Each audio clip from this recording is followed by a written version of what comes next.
sini biar ada semangat nih. Beliau Pak Kabid ini lemah lembut ya. Jadi kalau saya ini agak kenceng. Saya punya waktu 11 menit. Bukan 11 menit, hampir waktu 1 jam. Tapi yang materi yang saya sampaikan itu biasanya butuh waktu 3 hari. Benar, serius.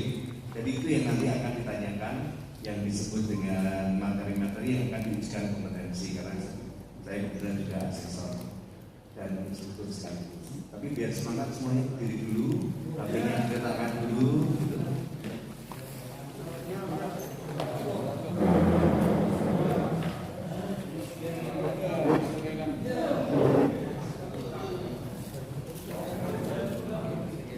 Siap gerak.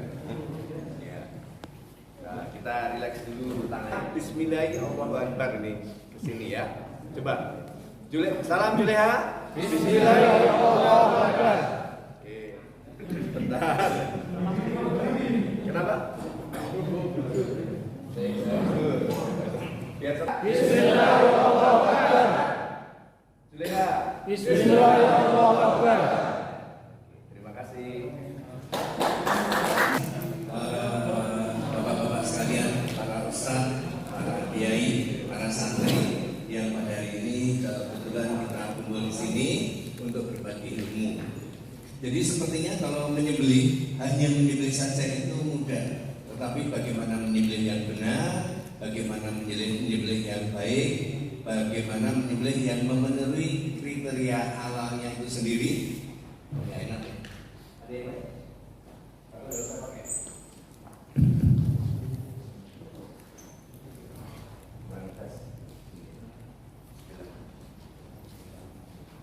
Sudah on?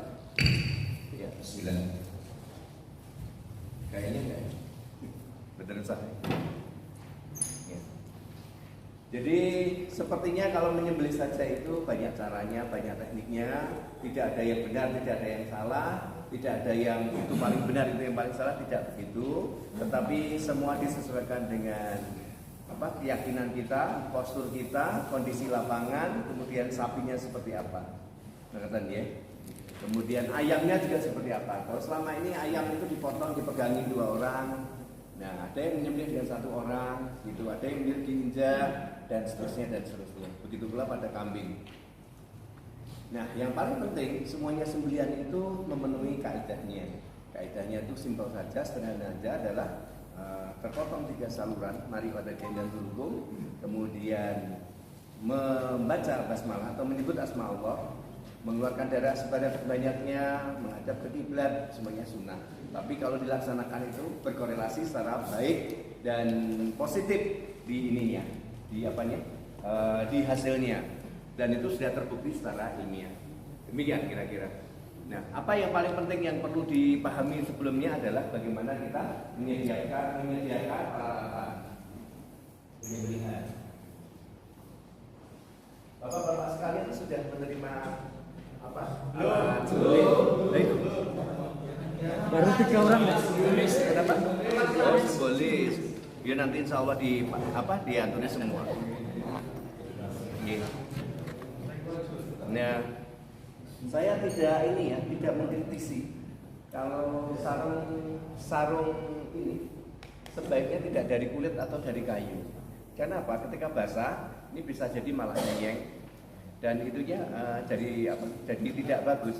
Kalau saya sarankan pakai ini atau pakai ini Pak, dari pralon dibikin sarung seperti ini dibikin sendiri, malah bisa dipanasi, malah bisa. Kira-kira begitu. Usahakan gagang ini juga jangan dirubah, biarkan seperti ini karena pabrik sudah merancangnya. Gagangnya seperti ini. Biarkan seperti itu, jangan dirubah dari kayu.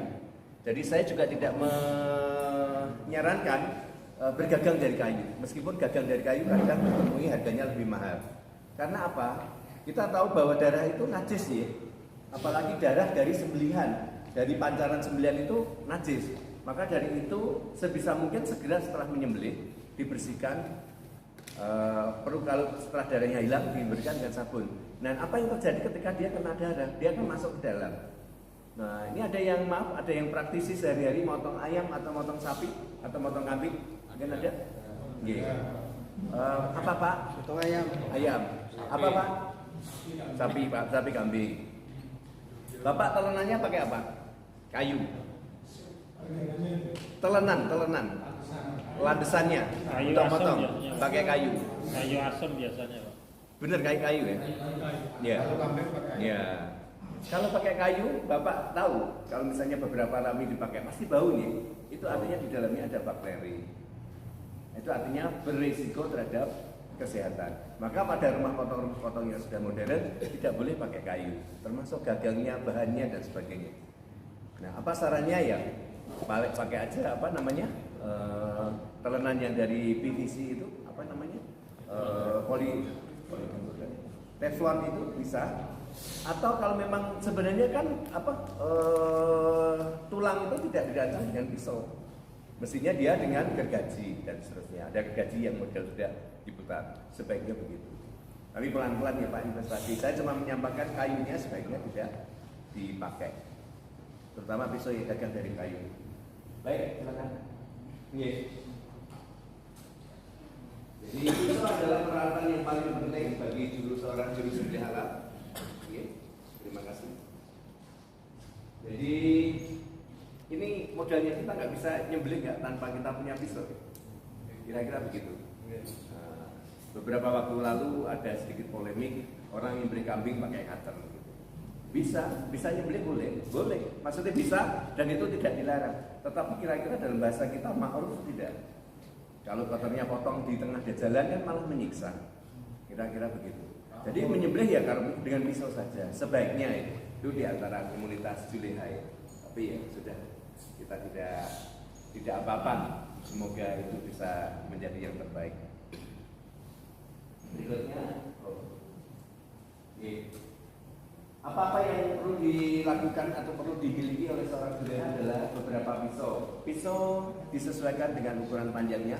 Bapak-bapak ini, para ustadz, para kiai, para santri mau pilih jenis pisau yang apa, sesuaikan dengan teknik yang mau diterapkan. Kira-kira begitu. Kemudian jenis-jenis pengasah pisau, perlengkapan lain, bahan uji tajaman, sabun, air, pencuci hama, alat pelindung diri.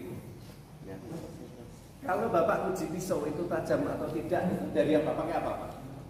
Atas pakai bulu. Atas bulu, pakai anu Pak. Ada bulu nentek Pak. Terus bulu mana lagi? Bulu ketek. Bulu ini kan tak kerok gitu ya, enggak. Pakai kuku Pak, kuku. Ya. Orang-orang nanti pada yang lain-lain struktur lainnya pasti pakai kertas. Ya. Kertas dibuat dari apa Bapak? Kayu. Kayu dilihat dari tanaman. Nah, kabeh sesuk batuk kertas Bu, hal-hal yang tidak perlu diperlukan harusnya bisa dihemat, maka sebaiknya sudah tidak menggunakan kertas lagi. Itu kira-kira ya. Jadi kalau bekas jangan dimubazir lah. Bapak-bapak saja sudah berperintah tahu, kita buka keran, kemudian ada keran terbuka, air mengalir aja, kita besok dihisap. Dulu di dunia kamu ngapain? Airnya nggak dimatikan dan seterusnya. Jadi ini hal yang sedikit kecil tetapi penting. Kira-kira begitu ya. Berikutnya ini adalah pisaunya. Ini ada ujungnya pisau, ada bagian tajam, ada gagang, ada polster dan seterusnya. Ini anatomi sama. Nah, jangan gunakan pisau untuk kepentingan yang tidak perlu ya Pak. Jangan pakai pisau Bapak bikin apa? Bikin najemin pensil pakai pisau Bapak. Pisau sembelih gunakan untuk sembelih. Ini pisau muliti untuk motong-motong gabang sama tempe. Ya, tidak boleh. Nah, kira-kira gitu ya Pak. Ini ada beberapa jenis pisau. Yang paling belakang pisau Pak. Lihat Pak yang paling belakang. Ya. Bisa lihat ya yang paling belakang. Ya. Ini kira-kira Pak.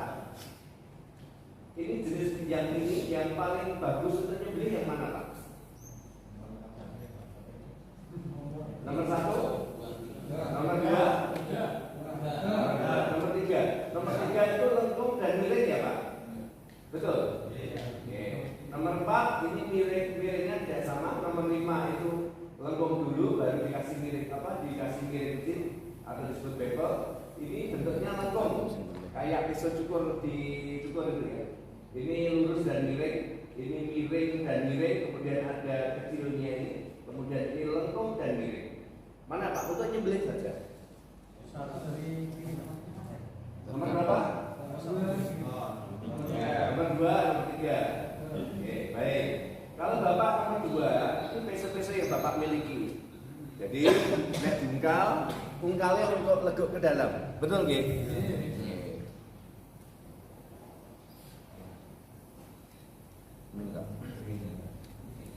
Ini ungkalnya mestinya jadinya seperti ini, Pak. Nanti makin tipis ya makin ini, makin ke bawah makin tipis gini.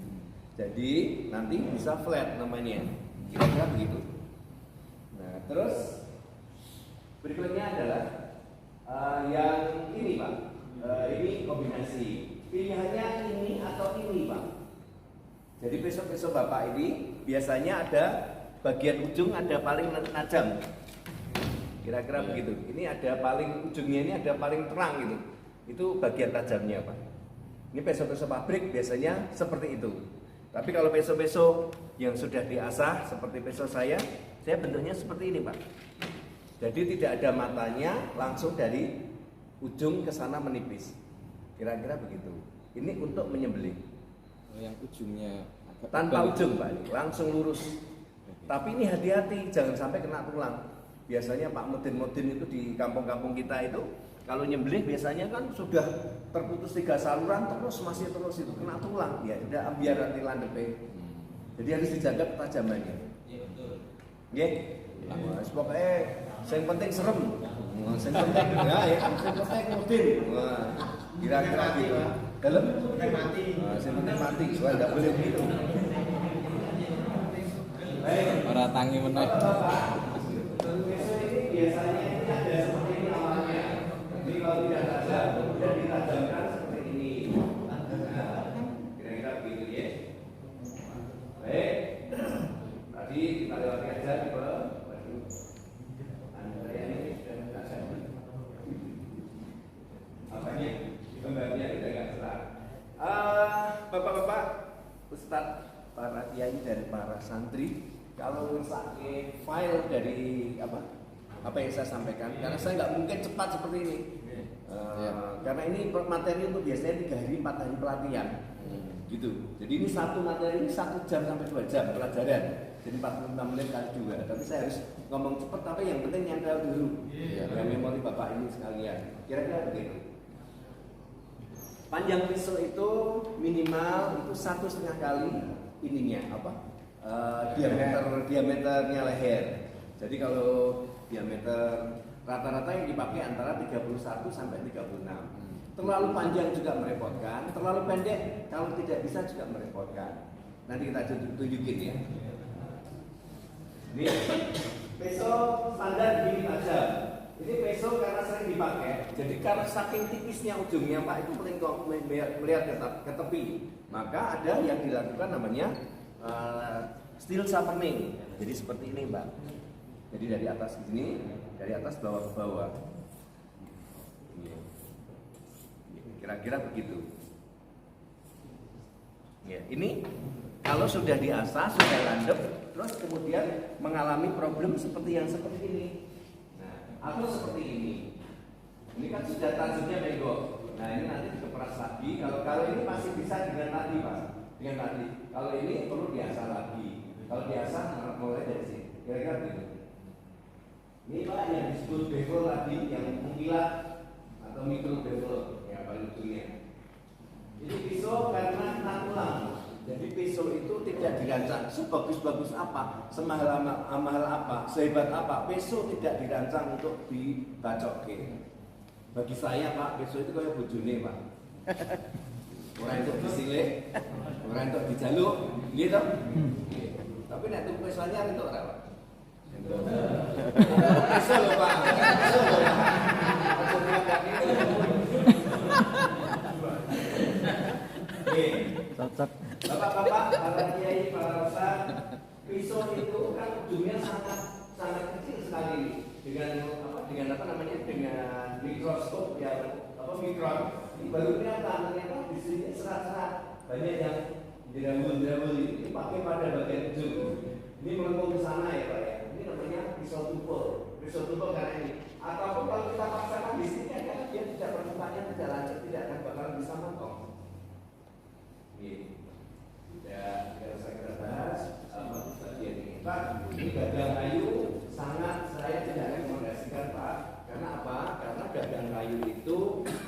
bakteri bisa masuk, terutama dari darah.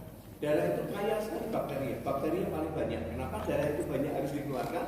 Karena dia menyebabkan satu keasaman, yang kedua adalah dia media paling ideal untuk bakteri berkembang. Kira-kira begitu, ya. Kalau pisau dari gagang pisau dari stainless boleh nggak Pak? Parang betul? Boleh nggak? Boleh, tapi tadi sudah ada yang rasa-rasa licin. Apalagi ya, ini yang kita pegang ini basah, kena air dan ada lemaknya. Leres. Nah, aku bawa dia sekarang dia.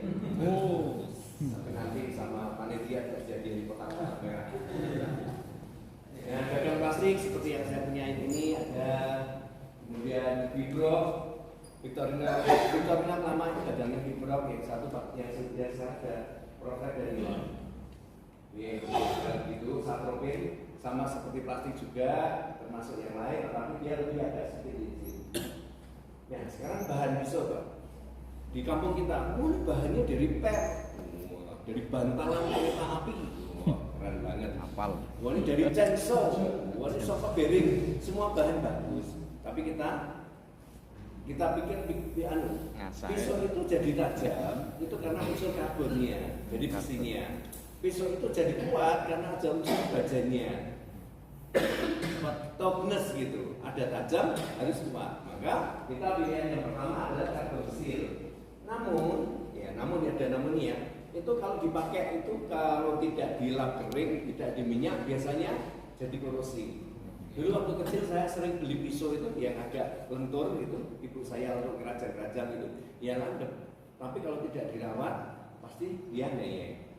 Kemudian stainless steel, tapi tidak mungkin Pak, stainless steel itu pisau-pisau yang roti itu Pak, hanya landep saja, sama di pasar-pasar bu, tapi tidak punya ketahanan yang lama untuk tajamnya.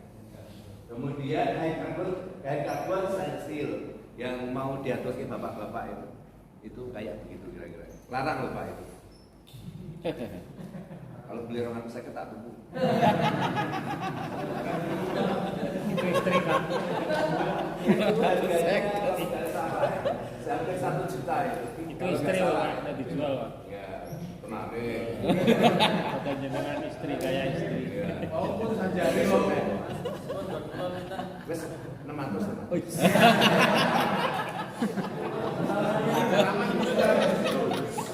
Yang berikutnya adalah super stainless steel alloy. Jadi super stainless steel ada alloynya. Ini pisau-pisau yang safe itu. Satu pisaunya ini saya pernah punya harganya 16 juta. Ya. Tapi ya saya seperti tadi, ini karena ini butuh ya beli beras ya saya jual akhirnya. Belum biasa, jadi belum jadi istri saya. Ya kan? Ya. Jadi Pak, gunakan pisau dengan tangan yang tidak licin. Jadi pisau yang pertama jangan sampai tangan licin. Kalau Bapak nyembelih, jadi sebaiknya Bapak nggak usah ikut-ikutan motong-motong daging dan sebagainya. Biasanya kena lemak itu licin. Nah, pisau sudah dirancang untuk tidak licin. Kira-kira begitu, insya Allah. Kemudian pilihan pisau dengan panjang dengan cukup.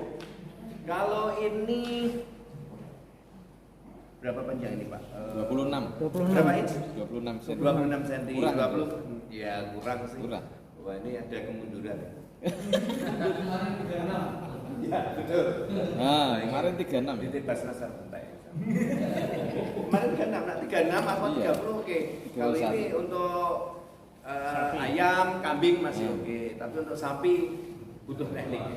Harus ke rumah saya 3 hari 3 malam Pak. Kayak jadi. Bawa pulau teh. Kemudian menggunakan pisau dengan gagang motif, selalu menggunakan pisau sesuai dengan pekerjaan.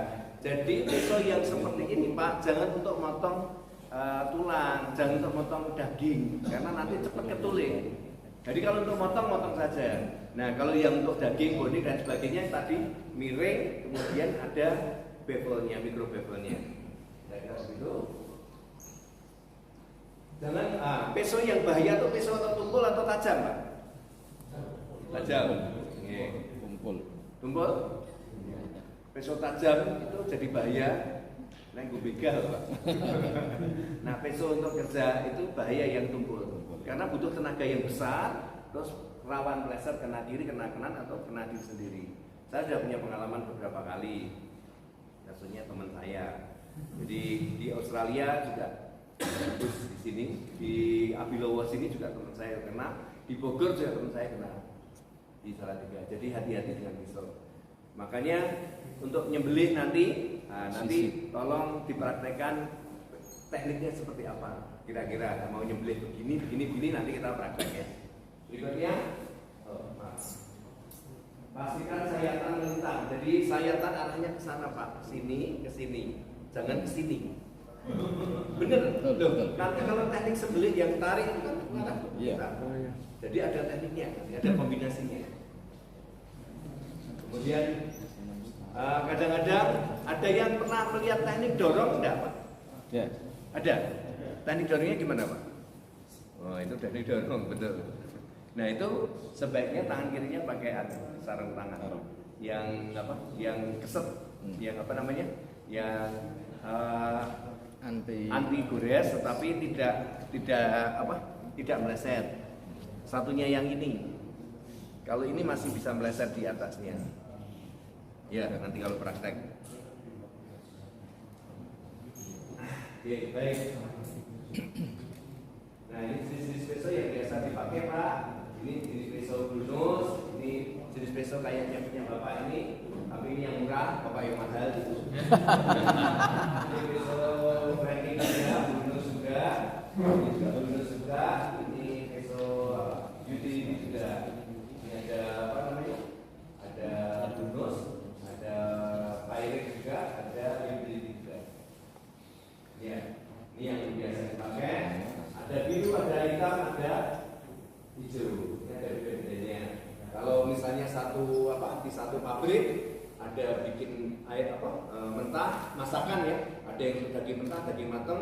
Kemudian untuk daging yang sudah dimasak, untuk buah, untuk sayur beda-beda. Tapi kalau Bapak misalnya hanya nyembelih sapi saja, warna-warni juga nggak masalah. Kan itu jarang ya, kalau di luar negeri biasanya gitu. Ini besok-besok yang biasa dipakai panjang. Ini saya sarankan 1 cm. Jadi itu nak dibeli ada apa-apa. Hitam oke. Oke, diameter lehernya lokasi dikasih potong dan kemudian pengambilan. Mengasah pisau Pak. Mana tukang sapi gitu ngasah. Tontonin saya.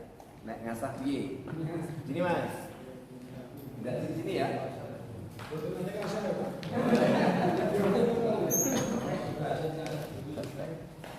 Aku bisa coba. Betul nanti ngasah biasa gitu. Oke. Ya lainnya saya biasa ngasah sinten. Ngasah-ngasah biasa. Betul Pak, ngasah-ngasah biasa. Ngasah-ngasah piring itu biasa. Pak, ada etikanya kalau ngatur ke pisau bagian tajamnya ke kita, jadi dia ngambilnya gampang. Ya, etika, tata cara. Dibalik. Itu ada di hadisnya ada. Monggo. Monggo di shooting. Oke.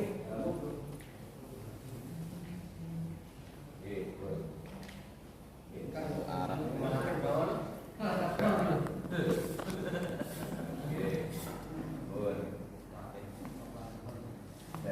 Jadi ngasah itu Pak, meskipun panjang, ini ada diflatkan.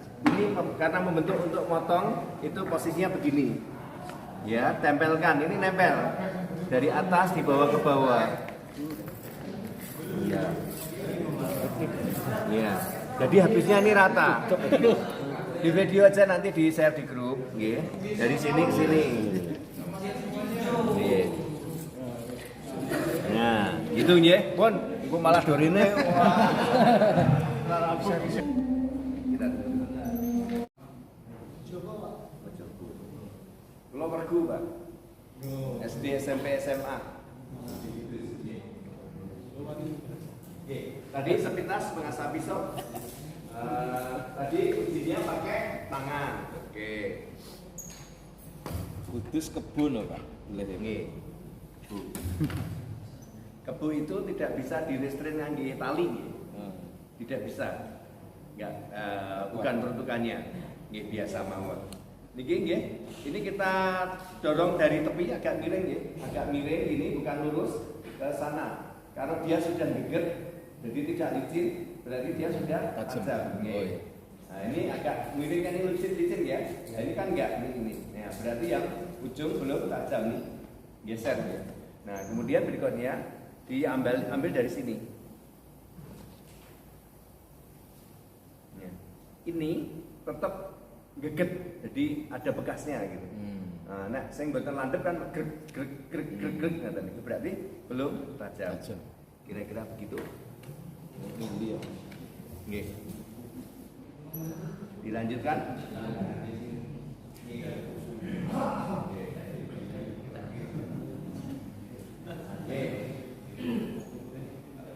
Oke, ini nggih. Ya. Ini sebelum mengasah ini ada beberapa grade batu ini yang kasar, ini paling kasar, terus ini agak kasar, kemudian dia mulai pakai batu. Nah, pakai 4 batu yang paling halus gitu. Terus ke 5-nya pakai air gitu Pak. 6-nya adalah apa? Kulit yang untuk stropping. Iya. Stropping ya. Jadi kalau itu loh di apa tukang-tukang cukur kan dipakai kulit gini-gini gitu ya. Nah, kalau bisa pakai kulitnya searah, satu arah. Tropeng. Kenapa? Kalau saya sukanya narik ini. Kalau ke sana kan bisa nyewet. Jadi ditarik. Salah kalau ini. Kira-kira begitu. Ini tadi sudutnya. Ini batu asahnya dari sudut miring. Jadi kalau waktunya agak panjang lain waktu, kalau insya Allah bisa ketemu lagi. Jadi tangan yang kiri itu digunakan untuk menggerakkan kiri kanan tadi, ke sana juga menggerakkan. Tangan kanan yang membentuk sudut ini.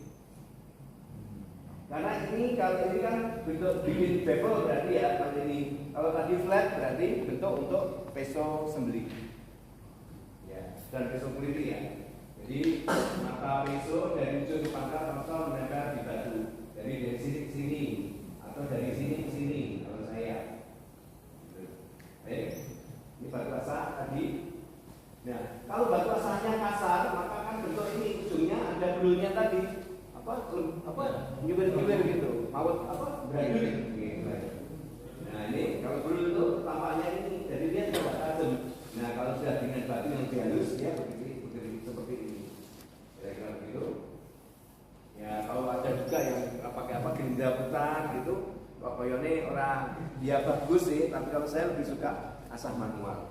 Jadi peso baru kemudian diasah, saya butuh waktunya biasanya antara 1,5 jam, 2 jam, paling lama mungkin 3 jam tergantung bahan. Ngasah dari bertingkat dari mulai yang kasar sampai ke halus. Kalau bahasa Jawa ini merawani. Memang betul itu kan ya. Jadi bujune. Nggih. Yang jauh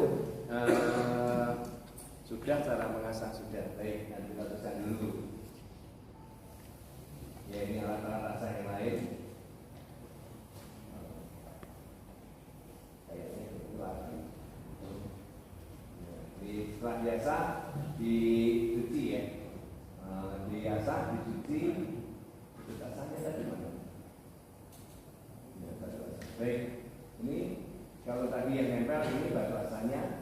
Baik, ke yang kedua.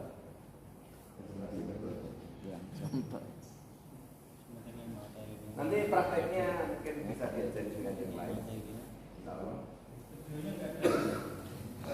Nanti dikirim aja deh. Iya. Kirim aja Pak. Yang kedua kalau pemeriksaan sudah siap dengan pemeriksaan.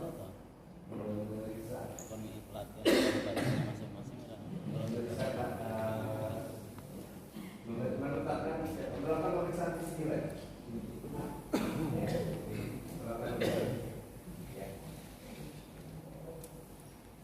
Ini semuanya saya aturkan, tapi tidak semuanya bisa diajarkan. Yang penting-penting aja. Jadi ada kaidah, bahasanya kaidahnya. Hayah mustaqirah. Jadi kita harus tahu persis bahwa hewan yang sebelum kita potong itu masih hidup. Besok tanda-tandanya hewan hidup, bernafas, melek. Kalau sapi bisa nggak ada ini, ada respon lah. Ini saya tidak bohong, saya tidak mengada-ngada. Sungguh-sungguh terjadi ada sapi yang dipotong dia sudah mati. Ya beberapa tahun yang lalu lah di negeri Jawa Tengah situ. Yang mau dikunjungi dulu. Jadi sapi dulu kan digelonggong zaman dulu tahun 94 95 ya. Sapi digelonggong, sudah mati betul-betul kakinya empat-empatnya di atas, diturunkan dari rantai kemudian disembelih. Ini penyembelihannya tidak membuat sapi itu jadi halal, tidak. Zatnya itu sapi itu tidak haram gitu. Tetapi kalau sapi mati jatuhnya sudah bangkai. Dan itu terjadi gitu. Jangan sampai terjadi itu. Ini yang tadi yang umum, yang lazim. Suatu saat ya barangkali dari Ustadz, Yai dan bapak-bapak sekalian ada yang keluar negeri. Jadi tahu persis nyembelihkan mereka dipingsankan. Nah dipingsan itu masih respon, masih kedip-kedip, masih apa, masih tanda-tanda hidupnya masih ada, baru bisa disembelih. Gitu.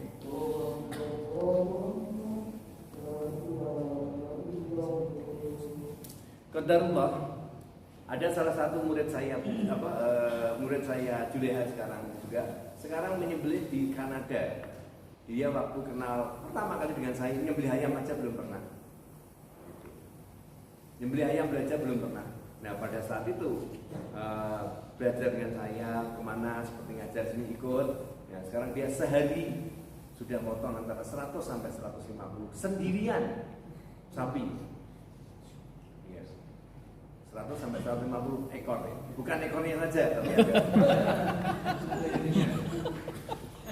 Tadi yang penting hewan yang akan sendiri Bapak harus menjelaskan hewannya apa, hewannya halal atau tidak, kemudian cara perawatnya bagaimana.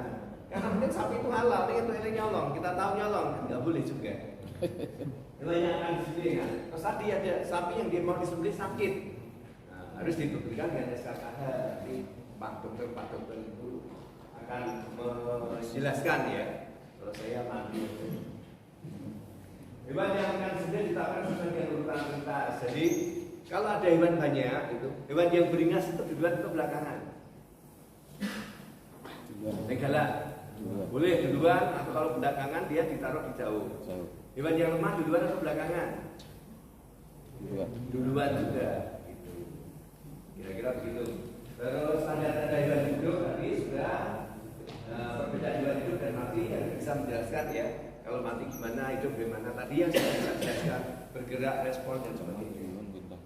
Persyaratan hewan yang hidup disediakan persyaratan hewan yang akan disembelih dijelaskan sebagai kedua. Hewan disembelih adalah hewan yang diperkenalkan untuk disembelih, bukan hewan haram. Jadi tadi disampaikan sebelumnya bahwa hewan yang disembelih babi itu tidak menyebutkan babi itu. Jadi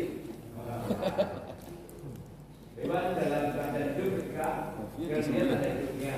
Hewan layak disembelih tidak sakit atau diduga sakit menurut pemeriksaan hewan tidak layak sembelih dan digunakan disembelih sebagai ya halal, boleh disembelih tapi betina produktif, gitu kan? Jadi melanggar hukum. Ingat kaidahnya ulil amri, ya kita harus taat sama hukum. Kira-kira begitu ya. Baik. Hewan lemah didera luka, membuka patah tulang ambruk didahulukan. Hewan sakit yang bukan korosis didahulukan. Hewan galak tadi yang beringas sebelum liar didahulukan. Hewan stres atau lelah juga didahulukan. Ya tadi lihat gerakan alamnya ada telinga, ekor, kulit, anus dan sebagainya. Gerakan nafas, kemudian refleks dan sebagainya. Ini kita lihat. Ini kalau ayam dia masih bergerak. Nah kalau ayam itu biasanya ada namanya dipingsankan lewat, kalau pabrik besar ya dilewatkan ke air ada serumnya, kemudian dia tidak bergerak tenang gitu. Tapi itu harus dibuktikan, dilepas dulu di bawah, taruh di bawah. Dalam waktu 3 menit dia harus sudah bangun lagi, masih hidup. Jangan sampai kebablasan mati gitu. Yeah. Kalau mati berarti harus diulang. Dan ayam ini tidak boleh disembelih, bangkai dia untungnya. Nah kalau di sapi itu biasanya setelah dipingsankan jatuh disembelih, tidak hanya tadi ya, ada yang di ada yang pakai pneumatik. Kalau tadi kan peluru hampa. Kalau pneumatik itu ada angin bertekanan ditembakkan di antara dua mata. Nah, jadi telinga kiri mata kanan, telinga kanan mata kiri. Kalau dulu teorinya adalah tanduk kiri mata kanan, tanduk kanan mata kiri. Kenapa saya tidak pakai tanduk? Ada alasannya Bapak Ibu sekalian? Bapak-bapak sekalian, ada Ibu. Kenapa saya tidak tanduk antar-antarnya? Tidak mesti. Karena tidak mesti punya tanduk. Ada yang jenis-jenis yang shotgun itu tidak punya tanduk. Berikutnya.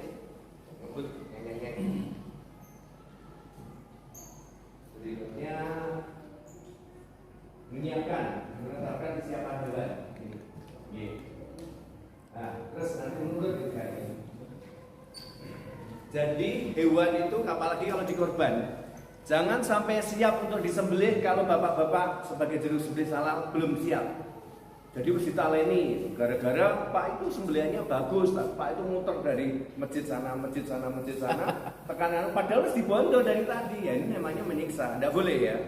Nah kalau di rumah potong, setelah orangnya siap, penyembelihnya siap, juru sembelihannya siap, baru dia boleh direbuhkan, atau baru dia boleh dipingsankan, atau boleh itu tadi ayamnya itu ditaruh di gantung, baru untuk siap untuk disembelih.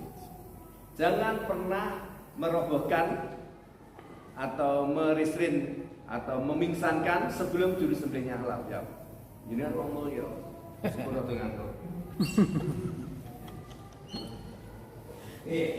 Posisinya macam-macam, Pak. Nanti posisinya macam-macam. Jadi ada yang dibaringkan, ada yang berdiri, macam-macam. Jadi tekniknya cara umum dengan berbaga, ada juga dengan disepit, dibaringkan, banyak.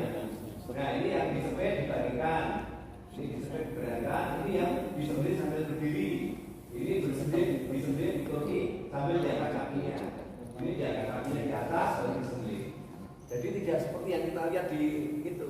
Kita belajar sama yang universal. Maka kalau misalnya mau teknik begini, iya nak mau sapinya digantung. Iya kan? Kira-kira begitu. Nah, mau tarik-tarik, iya mau sapinya digantung. Biasa saja kalau bisa begini-begini, bisa begini-begini. Pokoknya teknik itu universal, yang penting halal, terpotong tidak saluran. Jadi ingat, Juleha itu bukan untuk gaya-gaya, untuk gagah-gagahan. Mau tadi moden aku. Gak boleh begitu. Ini adalah ibadah. Kita bukan pembunuh, ya. Kita bukan yang membunuh sapi, tapi kita menyebabkan matinya sapi itu menjadi halal untuk dikonsumsi. Ingat. Jadi ada unsur Syariat. Ya unsur dakwahnya aja. Jadi ada unsur dakwahnya, jadi ada unsur edukasinya. Dua hal tersebut tidak bisa dihindari karena itu memang keterkaitan. Ya, tidak boleh kita semata-mata hanya kepengen menyembelih saja gitu, tidak boleh. Kira-kira begitu. Ya. Ini yang lazim ya Pak, di umumnya masih ditali, kemudian ini masih ditali. Nah ini Qadarullah ini adalah sahabat saya namanya Mas Dani. Dia cukup senior di Juleha. Kemarin juga meninggal karena COVID juga. Ada 3 orang teman saya senior Juleha di Jogja itu meninggal karena COVID. Ya semoga mereka yang saudara-saudara kita yang mendahului kita semoga diberikan yang terbaik. Dan kita yang masih diberikan kesempatan ini mungkin awal dulu masih kurang ibadahnya. Ya, moga-moga kita bisa menyusulnya besok dengan ibadah yang baik. Nah ini menentukan titik potong. Nah, bapak-bapak tanyakan, menentukan titik potong itu gimana sih? Coba ada yang bisa bantu nggak? Ya telapak isopo, telapak gajah. Jangan menggunakan ukuran ini ukuran nggak standar. Jadi kan itu saya gede, tak boleh yang gede meneh sopo. Beda. Kira-kira telinga ini di sini di bawah telapak tangan. Jadi tidak langsung di sini. Banyak mepet itu di sini, tapi mungkin agak turun sedikit lah di sini. Ya, jadi nanti kan kelihatan dulu. Jadi begitu dibandingkan, lihat, oh di situ. Oke, boleh dengan ini tangannya sendiri, tapi untuk megang ini memastikan. Tapi jangan ini jadikan ukuran. Jadi paling tepatnya itu ukurannya adalah kira-kira pada ruas tulang kedua. Oh, tapi kan kita nggak tahu tulangnya ya, nanti gitu. Geber. Oke, ini untuk kambing, ini untuk ayam, ini untuk ayam yang berdiri. Nah, ayam begini Pak, kalau di rumah potong. Di rumah potong yang modern ya, ini untuk kambing ya. Ini untuk ayam yang manual. Ini untuk kambing juga. Baik. Nah, kalau pakai pinsa untuk sapi itu 30 detik. Jangan dipisahkan 30 detik ditinggal dolan balesi WAC nggak bisa. Harus sudah disembelih gitu. Nggih. 10 detik 30 detik. Kalau ayam mulai dipisahkan 10 detik. Ini memisahkannya tadi ya. Ini yang tadi disebutin ini pakai pneumatik. Ini pakai es snorkel yang pakai hand stunning. Ini Pak, telinga kiri mata kanan, telinga kanan mata kiri di sini. Kalau di sini pakai kok. Ada LCD. Bisa juga. Ini kira-kira kalau berbalik juga dari sini kelihatan ya Pak, dari depan atau dari belakang. Nah ini tidak bisa untuk sapi Bali Pak, nggak bisa dipikirkan. Sapi Bali itu sapi biasa itu tulang, otak di sini. Tapi kalau sapi Bali tulang, ruang, tulang lagi baru otak. Jadi terlindung oleh tulang lagi di dalamnya. Ini domba di sini. Nih, atau di atas. Ini Pak ya, kalau domba bisa disetrum, ini juga bisa disepit, bisa disetrum. Ini alat serunya. Ini Pak ayam, ini dimasukkan ke ini Pak di bes apa? Water bag yang ada semuanya. Jadi ada wadah, ada airnya, ada alirannya. Ini belinya. Ya. Oke, ini rahasia. Oke. Nah, ini kan tulang Pak. Ini tulang yang kedua di sini. Di sini titik sendirinya biasanya. Ini Pak ayam di kolom kencingnya di sini, di bawahnya. Ini Pak ya. Ini tersapi, ini tulang, ini jalan apa namanya? Jalan nafas, jalan makan, jalan darah di kanan. Ya, ini kira-kira dari sini. Dari sini kalau kita tarik ke sini. Ya, kita. Ini Pak ayam, ini dirinya, ini gantung, dia diputar. Ya, oke. Ini sapi di sini Pak, ini tulang kedua nih. Ini kalau dari telinganya sini, darinya sini. Jangan mepet ke sini. Mepet ke sini gampang, tetapi berisiko matinya agak lama. Karena apa? Darahnya tersumbat. Oke, ini darah. Ini tadi Pak. Oke, berikutnya. Wah, sekarang dua. Melakukan teknik penyembelihan. Bapak-bapak kalau pegang pisau bagaimana Pak? Kalau pegang pisau begini. Pecok sambian.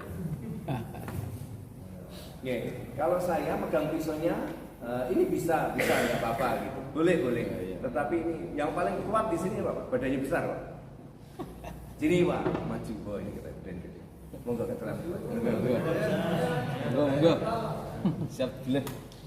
Enggak pakai. Saya cuma mengilustrasikan kekuatan tangan saya ini. Jadi kan pegang ini. Nah, iya pegang kenceng ya Pak ya. Ya, saya kasih ya tangan ya dua tangan boleh lah, dua tangan. Ini kalau saya gini ini berat Pak. Ini berat nih. Nah, kalau saya begini, ini yang pegangan tadi pegang kenceng Pak. Nah, ini gampang Pak. Kuat. Orang lebih tenaga. Oh, nah. Kira-kira tangannya ini lebih kuat. Dan ini tidak bisa kemana, kali ini bisa kemana? Sampai matur Pak. Betul luwe Pak. Sudah mulai Pak. Nah kesini masih bisa Pak, bisa kita ngenain ke teman-temannya. Tapi kalau ini kan gerakannya cuma maju mundur. Ngaten. Ini pertimbangan saya. Kalau pemotongan itu di sini, kira-kira begitu. Nah, teknik ini tidak sama pada setiap lokasi, tergantung pada posisi. Teknis. Ya. Bapak jangan ini ya. Orang-orang kan berhubung banyak, nggak perlu banyak. Beberapa orang aja secukupnya. Kita posisikan, baru kita ini. Kuda-kudanya, posisinya, amannya dan seterusnya. Kemudian melakukan Bismillah atau Bismillah bisa menjelaskan makna. Wah, Pak Kiai Kabeh. Menempatkan pasti pada lembaga sayatan tadi ditentukan dulu, baru lakukan sayatan. Tekniknya harus mampu menjaga tiga saluran. aman. Ini besar sapinya. Ya, ini dari atas ke bawah, dari atas ke bawah ini sapinya diangkat. Nanti kita lihat. Ini sapinya ke bawahnya dia posisi berdiri, jadi disembelihnya dari bawah. Nah ini juga posisi berdiri di dalam kaki di sebelah. Ini posisi berdiri disembelih biasa. Nah ini juga dibakar, kemudian ayam dikandung. Ya, dimasalkan ya Pak. Ini tempat sembelihannya tadi sudah semua. Nah ini. Nah ini ibarat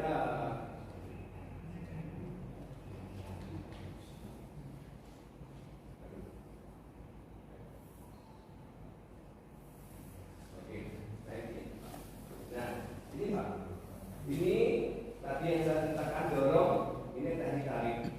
Ya, teknik dorong dengan tangan yang tadi, ini teknik tarik. Saya ada menggunakan teknik kombinasi keduanya. Kalau saya ya, ini teknik dorong, ini teknik tarik. Tapi dorong sebenarnya dimaksud dorong yang Bapak tadi. Ini dorong, tarik, kombinasi. Ini tarik, tarik, ini dorong, dan seterusnya. Oke, lanjut. Sip.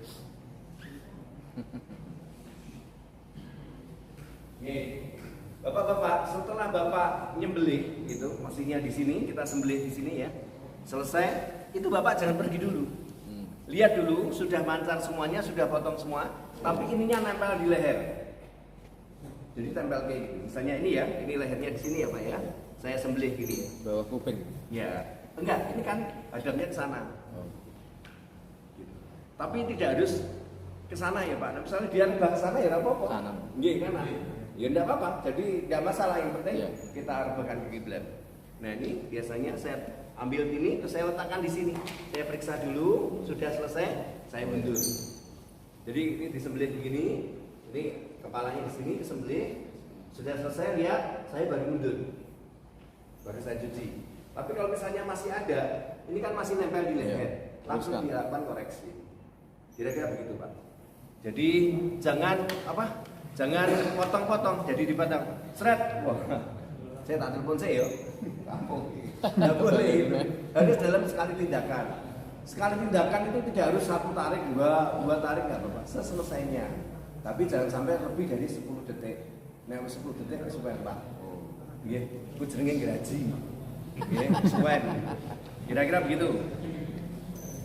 Nggih. San. Kira-kira itu aja. Ini kita lihat sudah berdarah, ini sudah selesai, ini sudah perdarahan. Nah, kita tunggu waktu perdarahan sampai dia sudah tidak bergerak-gerak lagi. Oke, ini tempatnya sama tadi. Sekarang Bapak kita balik. Sekarang Bapak kita balik Pak. Kalau tadi tanda-tanda hidupnya kelihatan. Sekarang tanda-tanda matinya Bapak pensel enggak? Apa yang harus dilihat ketika itu sudah mati? Apa? Tidak bernafas. Tidak bergerak. Terus mata Obah terakhir. Mata terus. Terus ada yang lain? Greget. Pak, kaum sapi. Kaum sapi. Tandanya pripun? Kaum sapi. Bon merem. Alhamdulillah. Terus yang lain? Gerak terakhir. Sekarang mohon perhatiannya. Terus kotorannya keluar. Mohon perhatiannya. Saya ngantuk ya, mesti ngantuk ditunduk siti meneh, kurang siti. Ini wis rampungan ini. Jadi ketika kita menyembelih sudah selesai, pertama kali akibat sembelihan ini kita lihat masih ada darah sor enggak? Oh sudah enggak. Kita lihat perut dan dadanya. Ada nafas perut, nafas dada enggak. Terus kulitnya masih obah-obah cocok gini-gini, nah, enggak. Terus kemudian kakeknya masih mancal-mancal enggak? Udah kelihatan kan? Buntutnya. Nah, berikutnya kita ke matanya. Nah, ini disebut refleks kelopak mata. Apa, Pak? Refleks kelopak mata. Jangan salah, jangan keliru refleks kornea ya, Pak. Oh. Kalau kornea itu yang Dalamnya. hitam itu harus pakai senter. Nah, ini dokter-dokter rumah sakit masih hidup atau masih sudah meninggal di senter. Nah, kalau orang yang normal, orang masih hidup itu terus menyempit Pak, karena kena cahaya terlalu banyak kan. Nah, kalau dia kena cahayanya kurang, kalau kita malam di tempat gelap itu ini besar. Ininya kelopaknya besar. Nah, itu ketika kena senter dia harus redup. Masih ada gerakan meredup, ini berarti ada refleks kornea yang itu. Kalau refleks papalbra atau refleks kelopak mata, tangan itu kita sentuhkan, Pak. Di plek gitu dia isi kedip-kedip. Nah, kedip dia. Jangan kita anjurkan dulu. Nggih. Nah, paling anu ya, maaf ya, paling akurat ya. Salah satunya adalah biasanya nyon sewu kan apa anusnya kan gini-gini toh. Nah, kalau dia sudah blowong ini mati. Gitu ya. Belum. Aku ora ngomong liane loh. Ojo sing saru-saru. Kira-kira gitu tadi. Jadi itu sudah ada, boleh dikuliti. Terus gimana Pak kalau ternyata terpotong satu atau terpotong dua? Ini masing-masing mazhab berbeda. Ini ada, kita sudah belajar mazhab berkompilasi. Kalau Syafi'i itu harus tiga-tiganya. Kalau Hanafi itu boleh salah satu. Terus kalau Hambali salah dua, salah satu tapi darah itu harus misalnya. Tapi sudah bawa alam itu kita kembalikan. Yang paling baik adalah disempurnakan memotongnya. Kira-kira begitu. Yuk kita lihat video.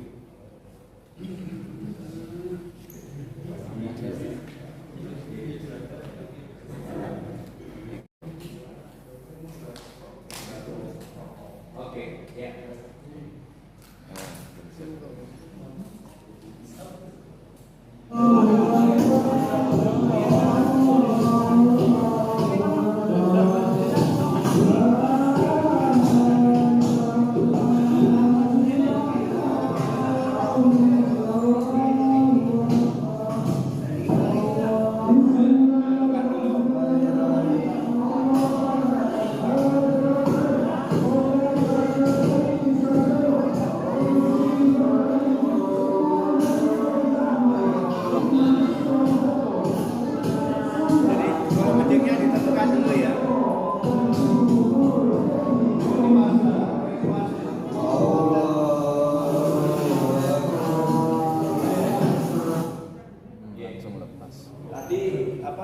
Menentukan dulu titik ya.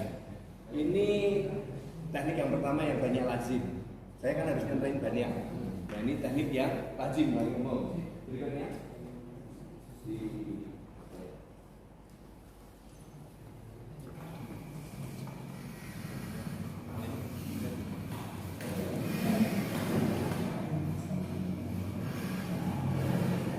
ini dengan teknik riset ya, tangannya masih balik. Tentukan dulu di mana titik sendirinya, terus selanjutnya ditegakkan. Tegak begitu. Yang kedua, berikutnya.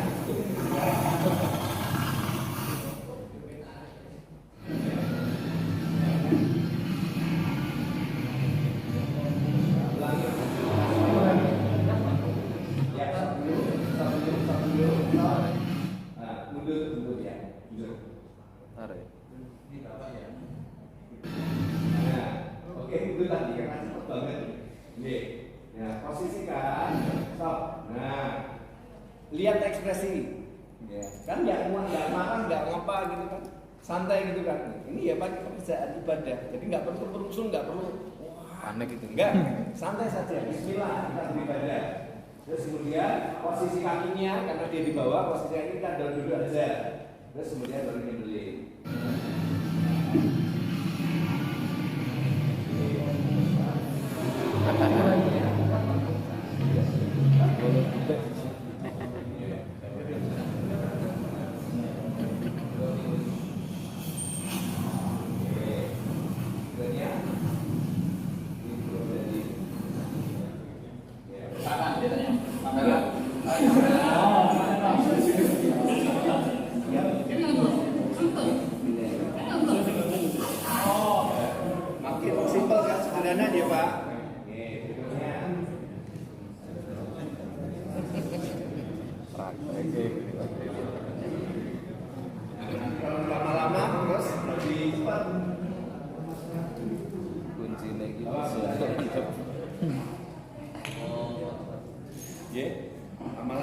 lancar, biasa.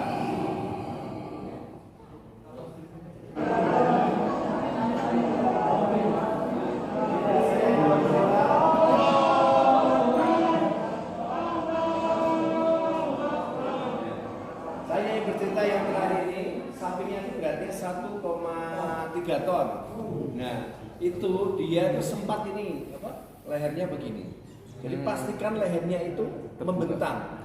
Kalau dia begini, pisau kita tercepit. Nah, kalau mengalami keadaan seperti itu, jangan panik, jangan panik. Dia bergerak apapun, Bapak konsentrasi pada meneruskan potongan. Agak lama tapi itu bisa, insya Allah. Karena dia kalau semakin gini makin kuat. Karena ototnya di sini jadi kuat. Kira-kira di sini.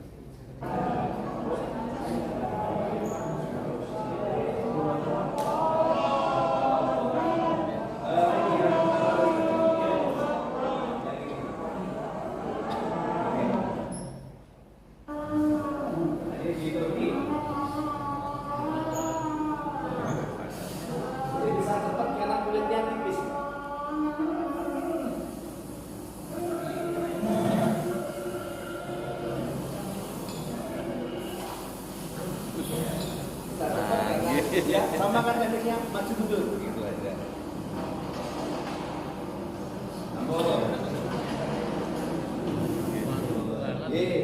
Makaten, ada yang mau ditanyakan dulu sebelum kita istirahat siang? Ya. Sampun? Dalam? Iya, Pak. Untuk peso dulu, Pak. Iya. Kalau tadi yang diperlihatkan ada yang mau ditanyakan, masih ada 15 menit sebelum kita istirahat. Sebutkan nama dan asal. Assalamualaikum warahmatullahi wabarakatuh. Waalaikumsalam. Muhammad Mazil Al-Mujid dari perwakilan Surakarta. Terima kasih Bapak Pak Sony saking Kudus. Tadi beberapa peso diperlihatkan, terutama peso yang produk dari Jepang. Elektronik. Saya lihat jenis pesonya itu, mata pesonya kucing. Ada beberapa yang Victorinox itu yang mata pisaunya itu beda. Itu bedanya apa? Terus dalamnya itu lebih baik. Terus yang kedua, tadi kan dipraktekkan pengasahan. Bedanya apa? Pengasahan yang pakai batu, terus pengasahan yang khusus Victorinox. Apa perlu pengasahan batu hanya Victorinox cukup? Itu kalau masih perawan itu langsung digunakan, bisa harus diasah dulu. Ya mungkin itu. Jadi tadi Pak, tipe tajam ini itu dibuat tidak dari pabrik seperti itu. Jadi semuanya begini ya. Nah, kalau dari pabrik bisa langsung dipakai. Menjawab pertanyaan kedua, karena dia sudah tajam, dua-duanya tajam. Tetapi lebih tajam lagi itu kalau begini Pak. Tapi itu harus hati-hati. Tapi kalau Bapak bisanya pakai yang begini, ya enggak apa-apa, enggak masalah. Oke saja. Nah, peso yang seperti ini kalau di pabrik itu digunakan untuk nyembelih dan kemudian jenis ketajamannya maksud saya, dan menguliti karena harus betul-betul tajam sekali. Kira-kira begitu. Jadi, nah kalau untuk yang begini kemudian begini biasa peso yang untuk mengambil daging dari tulang, memotong daging, biasanya begitu. Nah, kalau yang begini potongan tipis-tipis, misalnya sasami gitu, terus kemudian yakiniku dan sebagainya, itu pesonya ya tipis-tipis tadi Pak, tipis-tipis karena harus menghasilkan potongan yang tipis juga. Kira-kira begitu. Ya. Itu kekuatan untuk penyembelihan itu bisa berapa? Kalau baik, pertanyaan berikutnya tadi belum sempat dijawab. Setelah diasah dengan batu gerinda, batu stroping, itu bisa dipakai lama. Jadi paling enggak sampai 16-17 ekor sapi itu masih oke gitu. Nah, yang perlu disiapkan itu ini. Nah, kenapa harus pakai ini tadi Pak? Itu kan saking tipisnya. Jadi ketika dikenakan daging atau kulit atau apa, dia meliot, rolling istilahnya itu. Nah, itu harus diluruskan lagi dengan ini. Ini sebenarnya meratakan ketajaman, tidak mengasah. Yang mengasah kan sama-sama kurang, batunya jadi berkurang, besinya jadi berkurang. Nah, ini meratakan saja, kira-kira begitu. Jadi ada setiap fungsi peso, ada peruntukannya. Ada setiap ketajaman, ada peruntukannya. Kira-kira begitu. Yang lain mungkin Bapak sampai. Kalau tidak ada, nanti nyuwun dari sana saja. Makalahnya sudah ada insya Allah. Monggo, kalau mau bertanya. Monggo. Assalamualaikum warahmatullahi wabarakatuh. Kami akan sedikit bertanya Pak, karena masih belum tahu sama sekali. Itu kalau ada sapi yang sudah dipotong, itu biasanya kakinya kalau masih bergerak-gerak itu masih ada rohnya atau gimana itu? Itu aja. Jadi sampai sapi dipotong itu dagingnya masih bergerak-gerak itu wajar, bukan karena dia masih hidup gitu. Jadi gini, Sisa. baik Pak, saya akan menjembatani sebuah diskusi ya. Jadi kematian yang dimaksud itu adalah kematian akibat penyembelihan. Ya, ini kata kunci pertama. Nah, kok iso dadi mati gimana gitu. Jadi dipotong, disembelih, tadi saluran darah kiri kanan arteri dan vena terpotong gitu. Terus darah yang ke otak itu berhenti suplainya, Pak. Biasanya pakai makan, dia nggak dikasih makan. Nah, berhentinya fungsi otak tadi menyebabkan gagalnya seluruh fungsi tubuh, paru-parunya, jantungnya, dan semuanya yang berhenti. Kira-kira begitu. Nah, terus kalau sebentar belum selesai nih, orang sakit susu, kesikut. Terus ketika dipingsankan tadi itu kan pingsan ya, kan pingsan belum mati. Nah, orang kalau koma itu masih hidup atau mati Pak? Hidup. Masih hidup, karena fungsi otaknya masih berfungsi. Jadi bedakan antara fungsi otak dan fungsi jantung. Ya, ketika dua-duanya masih fungsi berarti masih hidup.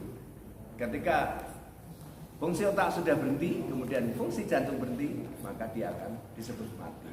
Maka pakaiannya ini denyutnya masih ada tidak? Kira-kira begitu. Nah, pertanyaan gimana? Ketika disembelih, hati-hati ini adalah fikih ya. Ketika disembelih, kemudian maaf ya, mungkin jagal-jagal itu terus ditusuk antara tulang-tulangnya. Perso bener? Iya. Itu boleh nggak? Ya. Nah, ini ada yang memaksimalkan haram ya. Tetapi sebenarnya lebih jatuhnya ke makruh. Kan dia penyembelihannya sudah dilakukan. Gitu. Dia hanya pengen mempercepat gitu. Tapi makruh ya Pak, hindari itu. Maka lakukan ini. Terus ada lagi di luar negeri, setelah disembelih, kemudian ditusuk jantungnya. Boleh nggak Pak? Boleh. Ya, boleh. Maksudnya boleh, tapi arahnya ke makruh. Ben baik dia mati secara alamiah akibat penyembelihan. Monggo Pak. Untuk menghindari banyak kasus yang pemotongan itu harus untuk menghindari bau itu karena kambing ya Pak? Tekniknya tuh. Ya, tekniknya. Itu kambing Ya, ini orang bilang, wah itu dijupuk pada saat nafas. Nah, itu hanya apa Pak ya? Mitos Pak. Mitos. Dados yang menyebabkan bau pada kambing perengusnya itu satu ketika ngeluarin takut ngomong dewi ya. Satu itu dikarenakan ketika dikeluarkan jeroannya, kantung kemihnya itu pecah. Jadi pipisnya itu jadi pesing, dagingnya jadi pesing. Itu yang pertama. Kedua, segera setelah disembelih, darahnya dituntaskan, digantung. Ya, jadi kunci pertama darahnya tuntas, kemudian segera dikuliti. Nah, sering-sering setelah disembelih ditunggu lama. Dia nggak digarap, pasti perengus. Karena namanya glandula sebasea. Jadi yang bikin keringat, yang bikin perengusnya kan keringat, itu terserap oleh daging. Gitu ya Pak. Betul, nggak ada hubungannya dengan tarik nafas keluar nafas. Kalau perlu tahan nafas terus. itu videonya ada itu Pak. Bila nafsu. Ada itu bilang gitu. Iya, perlu tak tentang.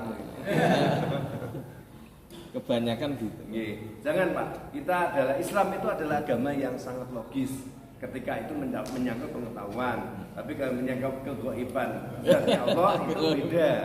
Ya sudahlah kita pelajari yang sudah diajarkan. ada ruang di situ kita untuk belajar. Kira-kira begitu ya Pak? Ye. Cocok. Wah itu takkan oke. Balik ini tekan bayar ya. Ye terus. Ye. Ye, 12. 12. Ye. Itu sama di YouTube itu. Dimotong ibu-ibu dua tugel tinggal layu kabeh gitu. Ada, saya pernah lihat.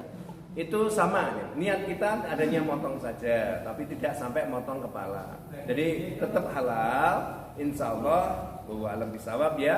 Tetapi itu masuknya ke makruh ya. Jadi harus belajar motong juga gitu. Jadi kalau ayam itu tidak boleh tajam-tajam, kambing juga tidak boleh tajam-tajam, sapi itu harus tajam. Gitu.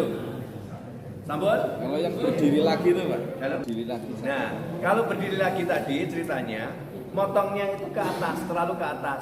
Oh gitu. Jadi darahnya nyumbat. Kalau dia masih darah kan dia masih bisa jalan-jalan, jantungnya masih belum bekerja, belum total ini denyut jantungnya itu karena jantung itu berdenyut karena ada ininya kan Pak, ada darahnya. Kira-kira begitu. Ye. Kontak. Ya. Sampai 1 minggu. Maksudnya? Wis ditilakati kuwi. Ya, itu memang apa? Dia retensinya untuk survive itu ada. Tapi darahnya keluar semua, Pak. Biar makan, serat di kepala. Oh, berarti belum putus, Pak. Belum. Kanan kiri. Kanan kiri dapat. Ya. Tinggal. Ya itu kalau fikihnya kalau nggak salah, ketika sudah 3 hari itu tidak mati baru boleh diulang. Kalau fikihnya, saya bacanya gitu. Ya, tunggu 3 hari baru boleh diulang motong. Kalau diulang itu dipotong apa ya Pak? Ya. Gampang Pak. Nah itu baru keduanya Pak, tusuk jantungnya. Tusuk jantungnya boleh. Tapi setelah 3 hari. Ye. Sambut. Ye. Potong bebeknya. Ada 2 lagi ya. Ya 2 lagi. Ya 5 menit 2 lagi. Ye. Aslinya agak ya. Ye. Agak turun Pak ya. Agak turun. Ye, agak turun. Karena kalau lehernya panjang itu kadang-kadang sering orang nyembelihnya ke atas. Terus nyun sewu kilate metu. Itu kurang bagus di bawahnya itu sedikit di ruas tulang ketiga ya ada gambarnya tadi nanti di persani Ruang ketiganya yang samping apa? 1, 2, 3 atas belum enggak meninggal kita layak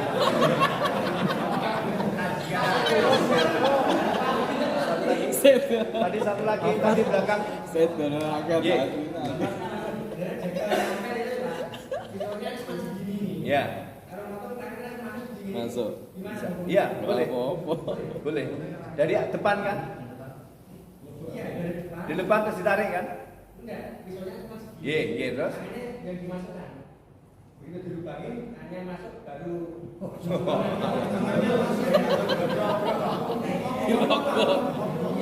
Pak ben pahala pesomu sesuk kayak dhek besok kurang dawa Campur, pakai WA saja. Monggo diserat. Ya. Nomor saya.